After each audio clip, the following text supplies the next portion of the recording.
Yo, this video is sponsored by ExpressVPN. So, I went to elementary school in Australia, primary school, if you will, and now that I live in Canada, I realize that there's a lot of things that North Americans don't take seriously about their day-to-day life at all, like constantly having to avoid the inevitability of an immediate and painful death. As an example, in North America, they teach you in school it's important to eat healthily because you want to stay fit so you don't get sick and have a long life. And you're like, okay, yeah, I guess. But in Australia, they make it very clear. Wombats have a top speed of 40 kilometers an hour, and the weak will be left behind. So, what other terrifying Australian animals are that'll make you glad that airlines are going bankrupt right now? F tier. So, first off, in the F tier, we have all the Australian animals that are actually just really nice and are in fact completely harmless. So, next in the E tier, we have animals that look dangerous but actually aren't that dangerous. Echidna. In addition to being the inspiration for Guy Fieri's hairstyle, these guys love to cross roads. Not to get to the other side because they hate inflated tires.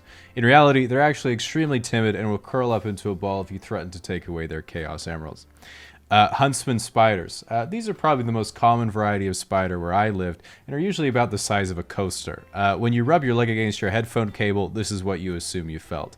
To be honest though, when you see one of them you say, "Ah! Oh, it's only a huntsman." D tier.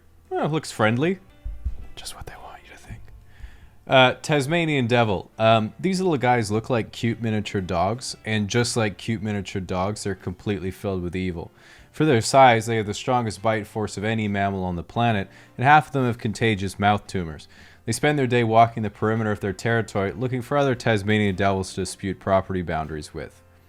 Koalas. Now, they might seem cute and cuddly, but don't let that fool you.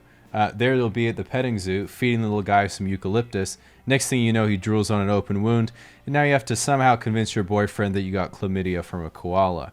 The trees. While seemingly inconspicuous, even the trees themselves in Australia are dangerous because they're literally always on fire. Why, you might ask? Well, take the eucalyptus tree. What do you get from the eucalyptus tree? Eucalyptus oil. That's right. The trees are literally made of oil. C tier. I'm gonna just not go near that thing. Platypus. Now, when North Americans see a platypus, they all say the same thing. Oh, beaver go quack. But they couldn't be more wrong. While beavers look at a body of running water and think, stop. Platypuses instead think, here I will lurk, waiting to stab your children with my venomous spur if they even think of coming close to my eggs. Well, no, because I have electromagnetic sensors in my big-ass duckbill. I'm not even joking about that. So anyway, great white sharks. Well, these things can kill you easily. Almost every instance of one attacking someone has been a huge misunderstanding, and the shark has been very apologetic. Basically, every time, it's a great white thinking, a seal. I'm gonna eat that. And then when they go and take a bite, they realize it was some dude paddling on a surfboard, and they feel really guilty for worsening their already poor public relations, so they quickly swim back to the depths, hoping they won't get turned into soup. Kangaroos. Besides being absolutely kangaroo jacked, kangaroos have a giant-ass tail they like to use to initiate drop kicks on unsuspecting pregnant women. While they don't generally attack unless they're aggravated, they can be very defensive of their offspring, so be very wary if they seem to have something in their pouch, because it's probably a Glock. B tier. It looks dangerous because it is dangerous. Crocodiles. Crocodiles are basically the Venus flytraps of reptiles. I'm pretty sure they don't even have the ability to think. It's quite profound, honestly. If there were a crocodile philosopher, I feel it would be like, you must be patient in life, but when opportunity presents itself, you must sink your teeth in and never let go. Mr. Crocodile, what do you do if you feel like more and more that opportunity is just slipping away? Then I get him with my spin move. Jack jumpers. Giant ants with huge jaws that can jump like 2 feet high and are always angry. They're basically wasps but can't fly. Except for the ones that can fly. If you get stung by one of these, it hurts a lot for a few hours and then you're mostly fine. 3% of people are allergic though, and they're absolutely not fine. Scorpions. These guys suck because they're somehow immune to crushing damage, but the good news is they're pretty dumb. So you'll walk into your bathroom and there'll be 10 of them chilling in the bathtub because they can't get out. Even though they have 3 attacks, they can only hit things that are coming from the front. So the best way of dealing with them is sneaking up behind when they're not looking and turning the faucet on. Trampolines. Everyone in Australia has had at least one friend with a shitty rectangular trampoline that has had all the protective foam eaten off by wallabies. At some point, you will get your entire leg lodged between the springs or have the whole thing crash through your neighbor's house on a windy day. A tier. Kills you. Snakes. Thankfully, there were no snakes where I lived, because I lived in a house. But if you go outside, there are a ton of these bad boys just waiting to be stepped on, which they typically don't act like they enjoy, but suspiciously seem to encourage.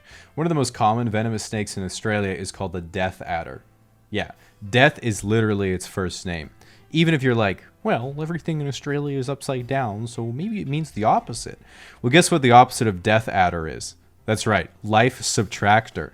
You just can't win. They're always 2 steps ahead.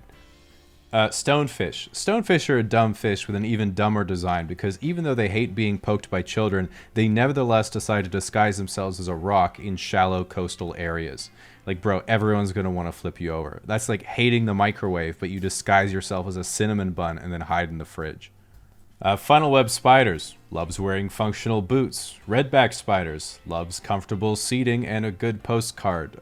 Blue ring octopus. Shoots up to 8 electric destructo discs at a time. Drop bear.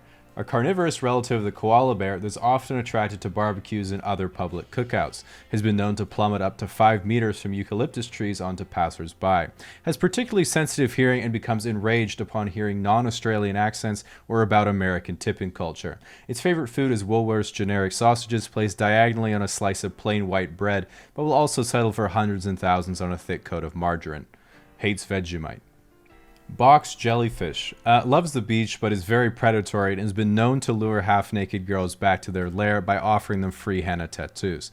A lot of people think that you're supposed to treat a jellyfish sting by peeing on the affected area, but this doesn't actually do anything, and at the end of the day, you're just another weird guy at the beach peeing on their daughter's leg. Irukandji jellyfish.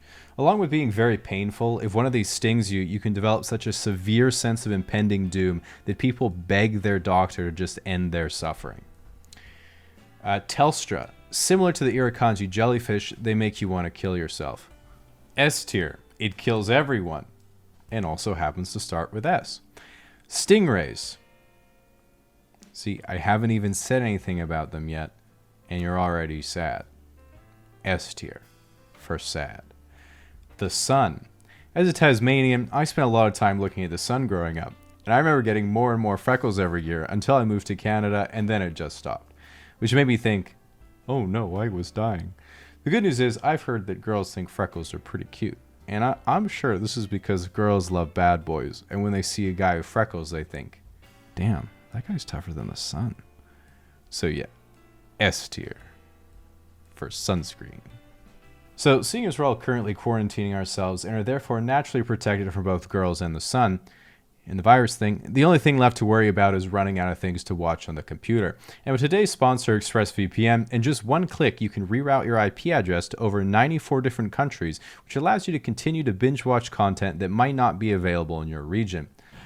So as a side note, ExpressVPN gave me some suggestions on how you can use the service to watch new content. And they were like, yeah, if you reroute from the US to the UK, you can watch Rick and Morty on Netflix.